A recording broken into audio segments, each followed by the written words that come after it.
빌립보서 2장 1절에서부터 11절 말씀 제가 봉독합니다. 그러므로 그리스도 안에 무슨 권면이나 사랑의 무슨 위로나 성령의 무슨 교제나 긍휼이나 자비가 있거든 마음을 같이하여 같은 사랑을 가지고 뜻을 합하여 한 마음을 품어 아무 일에든지 다툼이나 허용으로 하지 말고 오직 겸손한 마음으로 각각 자기보다 남을 낮게 여기고 각각 자기의 일을 돌봄 뿐더러 또한 각각 다른 사람들의 일을 돌보아 나의 기쁨을 충만하게 하라.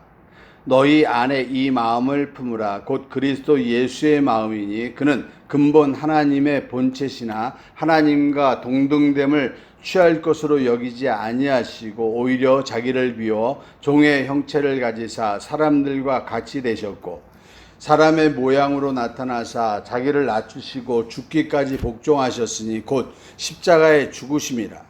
이러므로 하나님이 그를 지극히 높여 모든 이름 위에 뛰어난 이름을 주사 하늘에 있는 자들과 땅에 있는 자들과 땅 아래에 있는 자들로 모든 무릎을 예수의 이름에 꿇게 하시고 모든 입으로 예수 그리스도를 주라 시인하여 하나님 아버지께 영광을 돌리게 하셨느니라. 아멘.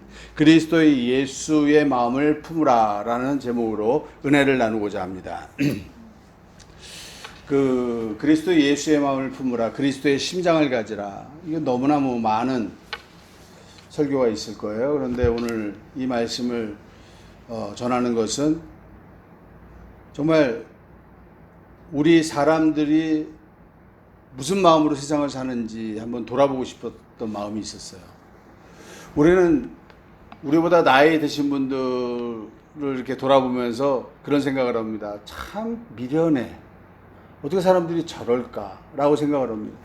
저는 우리 선조대왕이 임진왜란을 겪으면서 정말 국난 어려울 때 어떻게 저 어려운 환경을 이겼을까라고 생각을 해요. 그런데 영화나 이런 걸 보면요, 그 임진왜란 와중에도 당쟁을 해요.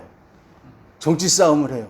그래서 이순신 장군 같은 사람을 막 잡아다가 그 사람을 갖다가 곤욕을 치르게 합니다. 그런 걸 보면서 이 사람들은 정말 사람도 아니야. 정말 말도 안 되는 사람들이야. 이런 생각을 합니다. 그런데 그러면서 저는 정말 저 때 사람들은 왜 저런 생각을 하고 살까? 저 때 사람들은 정말 이상한 거 아니야? 라는 생각을 했어요. 근데 요즘 정치를 보면서 저는 그런 생각을 합니다. 누가 예전에 무슨 말을 했는데 요즘 어떤 말을 한다. 하도 많으니까 더 이상 이야기하고 싶지도 않고 창피해서 말도 하고 싶지 않아요. 근데 똑같아. 그냥 다 똑같아요. 다 똑같은데 그걸 보면서 저는 이런 생각을 했습니다. 2000년 전에 예수 그리스도께서 이 땅에 오셨을 때 우리 사람들이 그 예수 그리스도를 죄인이라고 십자가에 못 박았잖아요. 예수 그리스도를 십자가에 못 박았을 때 그 사람들의 시선, 우리는 예수님이 지금 이 땅에 예수님이 오셔가지고 우리 앞에 나타난다면 우리는 그 예수님을 십자가에 못 박을까요? 아니면 우리는 그분이 구세주라고 따라갈까요? 그렇죠. 우리는 구세주라고 따라갈 거예요.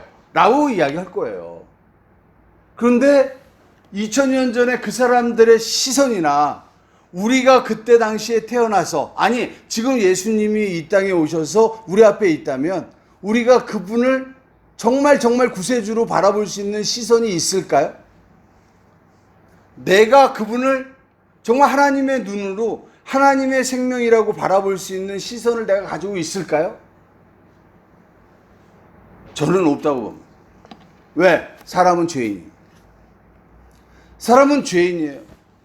예수가 하나님이라고, 예수가 하나님의 생명이라고 바라볼 수 있는 시선은 하나님이 주지 않으면 볼 수 없어요.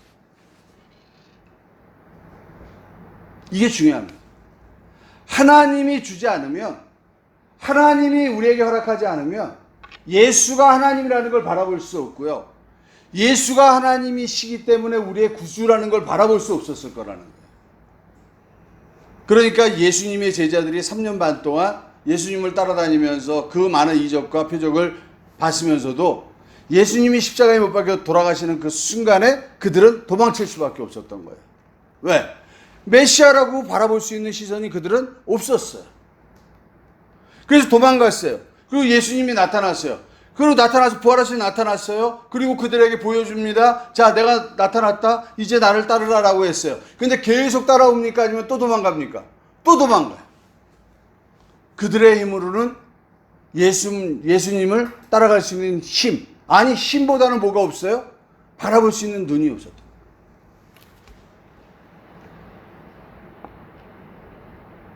그럼 지금 우리가 우리 주변에 있는 사람들을 바라보면서 옳고 그름에 대해서 이야기할 수 있는 시선이 바로 됐을까요? 아닐까요? 지금 저는 가끔가다 그런 생각도 해요. 야, 요즘 무슨 일을 이렇게 추진하다 보면요, 이건 옳고 이건 그르고 이렇게 하면서 우리가 판단을 하고 갑니다. 판단을 하고 가는데 물론 판단도 해야 되고 결정도 해야 되죠. 근데 이 모든 판단과 결정이 우리의 판단과 우리의 결정이 되지 말게 해달라고 저는 기도하고 싶다라는 생각이 들기 시작했어요. 저 사람이 과거에 나쁜 사람이었으니까 지금도 나쁠 것이다 라고 생각하는 그런 선입견도 버리게 해주세요. 저 사람이 혹시라도 변하지 않았을까라고 생각하는 그런 나의 기대감도 버리게 해주세요. 그저 하나님께서 정말 하나님의 인도하심을 따라서 걸어갈 수 있는 그런 하나님의 마음을 갖게 해주세요 라는 생각이 들기 시작했어요. 그래서 저는 오늘 이 말씀이 정말 우리에게 중요하다고 생각합니다. 여러분, 예수 그리스도께서는요, 어떤 분이시냐 하면요, 바로 하나님이셨어요. 오늘 6절에 이렇게 나옵니다. 그는 근본 하나님의 본체시나 라고 이야기를 해요. 하나님이세요. 하나님이셨던 그분께서 그 하나님의 자리를 내려놓고 내려오신 거예요. 하나님이신 분이 이 땅에 내려오신 거예요. 저는 사실은 이 개를 별로 안 좋아해요.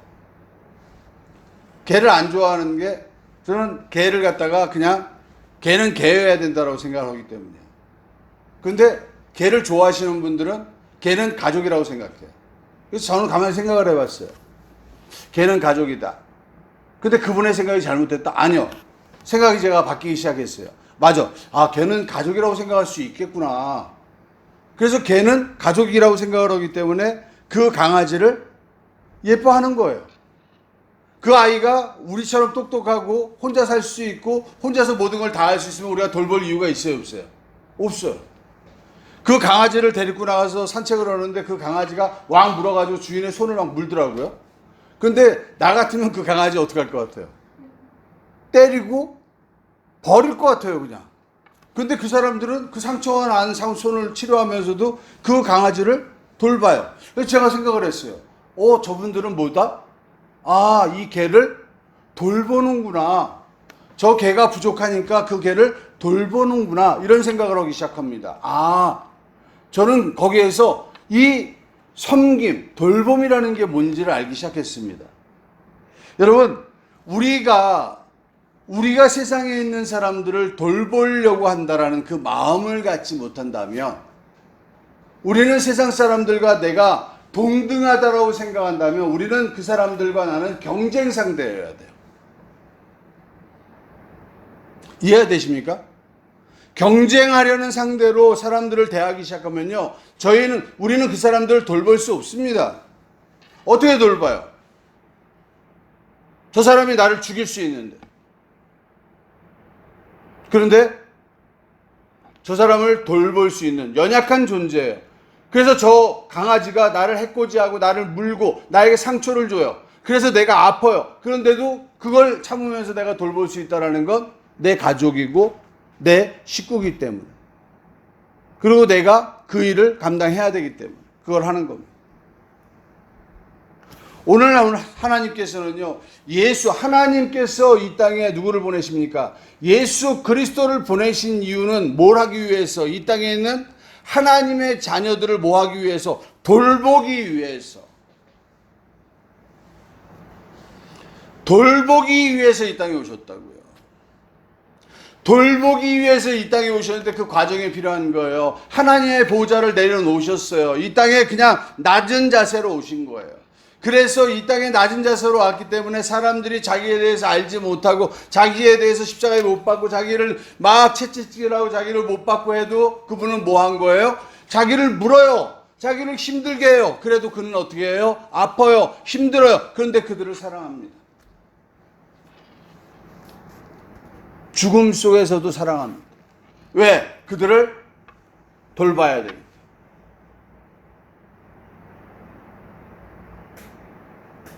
그 강아지들이 주인이 자기를 그렇게 사랑한다라는 걸 깨닫고 나면 그 주인을 섬기고 그 주인이 오면 꼬랑지를 흔들면서 그 주인을 반기는 것처럼, 물론 우리 사람을 강아지라고 비유하고 싶은 건 아니에요. 그냥 이해를 돕고 싶어서 제가 지금 설교할 뿐입니다. 돌봄에 대해서 제가 설명하기 위해서 돌볼 뿐입니다. 여러분들에게 말씀을 드리는 겁니다. 여러분, 오늘 제가 여러분들에게 말씀드리고 싶은 건 그거예요. 여러분, 정말 우리가 하나님의 생명을 가졌다는 걸 믿는 거냐 이거죠. 우리가 정말 하나님의 생명을 가졌느냐라는 거예요. 내가 내 주변에 있는 사람을 만날 때, 내가 저 사람을 만날 때, 내가 복음을 전해야 될 저 대상을 만날 때, 저 사람에게 나는 하나님의 생명을 가지고 있는 사람이고 하나님의 자녀고, 저 사람은 불쌍하지 생명을 갖지 못한 사람이라는 이런 분명한 선이 그어져 있는지를 우리는 생각해 볼 수 있느냐라는 거예요. 그 생각이 필요하다라는 거예요. 내 안에 예수 그리스도의 마음이 있느냐라는 거예요. 먼저 내가 하나님의 자녀라는 인식이 정확히 가지고 있느냐라는 겁니다. 내가 정말 하나님의 자녀인가? 내가 정말 하나님의 자녀라는 게 정말 믿어지나? 내가 이 땅에 살아가는 게 목적이 아니고 저 하늘나라에 살아가는 게 목적인 그런 삶을 살아가는 게 살아가는 것이 목적으로 살아가는 것이 나의 삶이라는 것을 내가 정말 믿음으로 가지고 있는 것인가? 이 포인트가 정확히 있는가요? 나는 뭘 믿고 있느냐라는 거죠.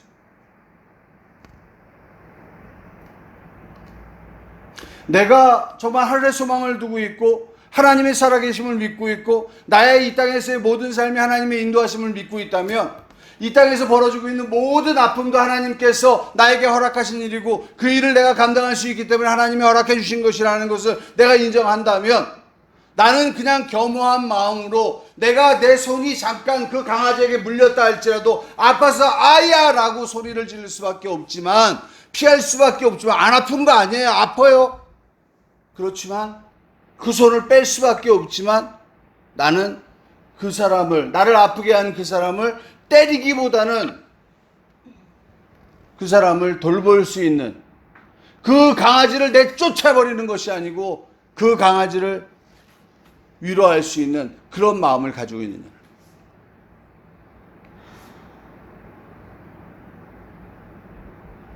예수 그리스도께서는 사람의 모양으로 나타나서 자기를 낮추시고 죽기까지 복종하셨으니 곧 십자가의 죽으심이라. 이러므로 하나님이 그를 지극히 높여 모든 이름 위에 뛰어난 이름을 주사.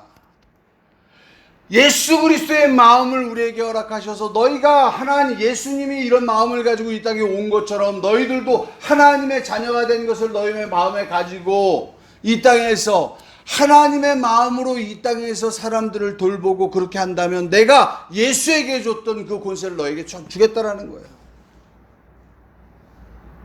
이 땅 위에 모든 이름으로 예수를 구주라고 했던 것처럼 내가 너희도 나의 자녀로서 이 땅에서 하늘의 영광을 볼 수 있도록 해주겠다라는 겁니다. 오늘 3절 4절에 재밌는 이야기들이 많이 나타납니다. 아무 일에든지 다툼이나 허용으로 하지 말고. 다툼이나 허용으로 할 필요 없어요. 다투지 마십시오. 솔직히 이 땅에 살아가면서요, 사랑하기도 바빠요. 이제 가만히 생각해 보십시오. 우리 딸아이를 갖다 어려서부터 막 키웠잖아요. 그래가지고 시집을 보낼 때가 돼가지고 시집을 보내고 이렇게 한다고 생각해 봐요. 같이 살 수 있는 난 시간이 얼마나 될까요? 사랑해주기도 바빠요. 사랑해주기도. 제가 예전에는 집사람하고 뭐 이야기를 하다가 옳고 그름을 막 이야기를 했어요. 이게 옳고 저게 틀리고 뭐 이러면서 당신 이거 고쳐야 되고 막 이야기를 했어요. 그런데요, 고치면 뭐해? 고치면 뭐해? 고쳐가지고 살아가는 세월, 고치려고 막 노력해가지고 고쳤어. 근데 90세가 됐네? 고치려고 그 고치는 동안 90세가 되는 동안에 싸움만 맨날 하면서 90세가 됐어요. 그게 무슨 의미가 있어요? 나는 안 고치고 행복하게 그냥 90살까지 살 것 같아요. 그게 더 낫지 않겠어요? 사람을 고치려고, 그게 고치는 게 옳은 게 아니라니까요. 저는 그렇게 생각하기 시작했어요. 아, 그래. 내가 옳고 그름을 판단하는 건 내가 옳고 그름을 판단할 뿐이지 하나님의 옳고 그름이 아니에요. 오늘 아까 TV를 잠깐 보니까요, 남북전쟁이 있을 때 링컨이 그 남북전쟁의 승리와 노예제의 폐지를 주장했다라고 우리는 알고 있는데, 그 링컨은 그거를 그렇게 강력히 주장한 사람이 아니라고 하더만요. 연방제를 주장했던 사람이지 그 중간 단계 요걸 했던 사람이래요. 그런데 어쩔 수 없이 시대의 흐름, 하나님이 그 삶을 인도해 가는 거예요. 그 미국이라는 나라, 그때 당시에 그들이 주장하던 걸 보면 지금으로는 말도 안 되는 거예요. 근데 그때는 그게 법이에요.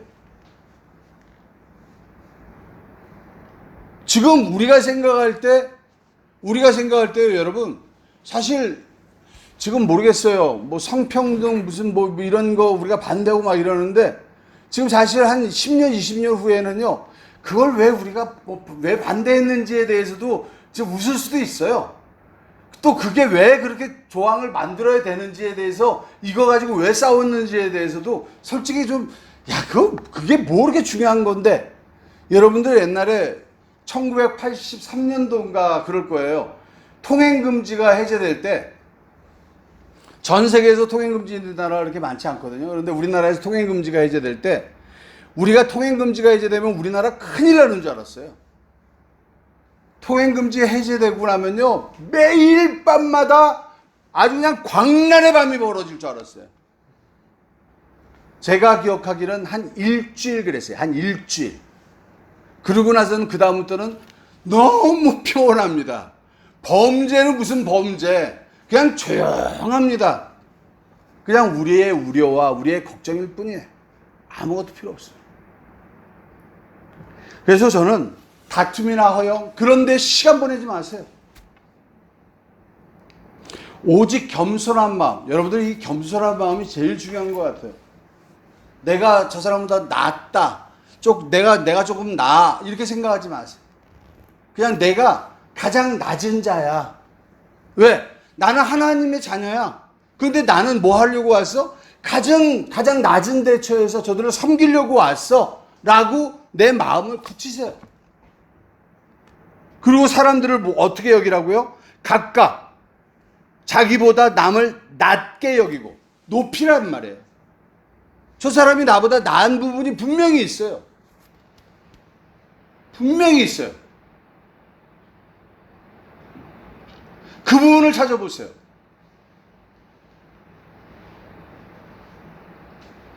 어떤 분들 여호와 증인 이야기를 잠깐 하니까 여호와 증인 이야기를 막 해요. 그래서 제가 옛날에 필리핀에 있을 때 제가 한 3개월 숙식했던 집에 그 주인이 여호와 증인이에요.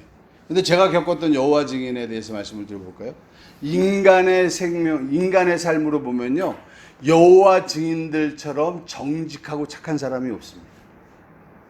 정말 착합니다. 정말 정직합니다. 왜? 그 사람들은 그 율법을 지키지 않으면 지옥 간다라고 배웠기 때문에요. 정말 정직하게 삽니다. 그게 예수를 안 믿을 뿐이에요, 그냥. 그러니까 자기들이 할 수 있는 그 정직한 삶은요, 최선을 다해서 해요. 그런데 그걸 하다 보면은 그게 100% 될까요, 안 될까요? 안 돼요. 그러니까 포장을 하는 거예요. 그걸 막 이제 거짓으로 막 포장을 하는 거예요. 들키면 막 당황해. 그렇게 살아가요. 뭐 이단이라고 여기다 뿔 달고 다니는 거 아니에요. 그래서 우리는 이 예수 그리스도의 마음을 가져야 돼요. 그러면서 4절, 각각 자기 일을 돌볼 뿐더러. 여러분들 두 가지를 오늘 돌보라는 거예요. 남을 돌보는 것만 이야기하는 거, 아까 강아지 이야기하면서 제가 돌보는 거 이야기했잖아요. 돌보는 뿐이 아니라 자기 일을 돌보라고요. 자기 일. 연약한 자를 돌보는 것처럼 여러분들 스스로를 돌볼 수 있어야 돼요. 우리가 제일 문제가 뭐냐면요, 내가 뭔가 좀 된 것처럼 생각할 때가 제일 위험해요. 내가 하나님의 자녀가 됐다라고 생각하면 이게 교만해지기 시작하거든요. 이렇게 올라가요. 내가 세상의 걸, 내가 그래도 하나님의 자녀가 됐으니까 이제 나는 좀 뭐가 된 것 같아요. 그러면 이제 판단하기 시작하거든요. 내가 사람을 정지하기 시작하거든요. 내가 생각하는 게 다 맞는 것처럼 생각하거든요. 거기에다 또 영적인 걸 약간 좀 체험하기 시작하면 사람이 이게 들뜨기 시작해요. 여러분, 다 그런 거 필요 없는 거예요. 영적인 체험 다 필요 없는 거예요. 영적인 체험은요, 무당들이 우리보다 더 많이 해요. 그런 게 아니에요. 진짜 중요한 건 내 스스로를 돌보면서 내가 얼마나 죄인이고 내가 얼마나 잘못되어 있는 사람일 수 있다는 것을 바라볼 수 있어야 돼요.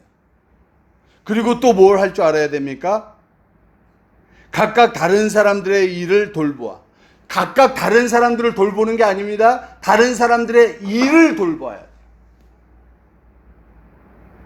그 사람들은 돌볼 수 없어요, 우리가. 왜? 저 사람들은 그 속을 우리가 볼 수 있어요, 없어요? 없어요. 그냥 우리보다 낫다라고 인정하는 거예요. 아, 우리보다 나은 사람들이야. 그런데 그 사람들의 저지르는 일은 우리보다 나아요, 안 나요? 안 낫거든요. 그 일은 돌보라고. 우리 눈에 띄니까. 성경의 구절구절이요, 정확하게 나와 있는 거예요. 그 남은 나보다 낫게 여기고 그들의 일은 우리가 그들의 일을 돌봐야 돼요. 그래서 저 사람들이 저지르는 일, 정말 어처구니없는, 저 사람은 절대 그러지 않을 것 같아. 사실 인간적으로 이야기하면 저 박원순 씨 되게 싫어했거든요, 예전부터. 그런데 박원순 씨 그럴 수 있어요. 그럴 수 있는 겁니다. 사람이니까 그럴 수 있는. 그 사람이 잘했다라는 게 아니에요. 그 죄를 덮어주자라는 것도 아니에요. 그냥 없었던 일을 하자는 것도 아니에요. 제가 이야기하는 건 사람이기 때문에 그런 흉어물이 있는 겁니다. 그걸 감추기 위해서 그 사람도 얼마나 진짜 추하게 살았을까 하는 생각도 하고요. 참 그 가족도 지금 안타까울 거예요. 그거를 다 포렌식 해가지고 공개하자니 창피하고 또 수사는 안 할 수 없고 이게 아주 그냥 환장하는 거죠. 여러분, 우리는 알아야 됩니다. 정말 예수 그리스도의 마음을 가지고 이 땅에서 정말 돌볼 수 있어야 돼요. 나를 돌보고. 남을 돌보는 거 아닙니다. 남은 나보다 낫게 여기고 남의 일을 돌볼 수 있어야 돼요. 남들이 하는 일에 대해서 우리는 판단하면 안 됩니다. 그들을 돌봐야 됩니다. 그들의 일은 잘못된 게 우리 눈에 보이니까. 그래서 정말 예수님께서 이 땅에 섬기셨던 것처럼 하나님의 일을 감당하시는 여러분들 되시기를 축원드립니다. 오늘 시간에 우리 합심으로 기도하시는 시간 같습니다. 오 할렐루야. 하나님 아버지 감사합니다. 오직 하나님 아버지의 귀한 생명과 능력 있게 하시고 하나님 아버지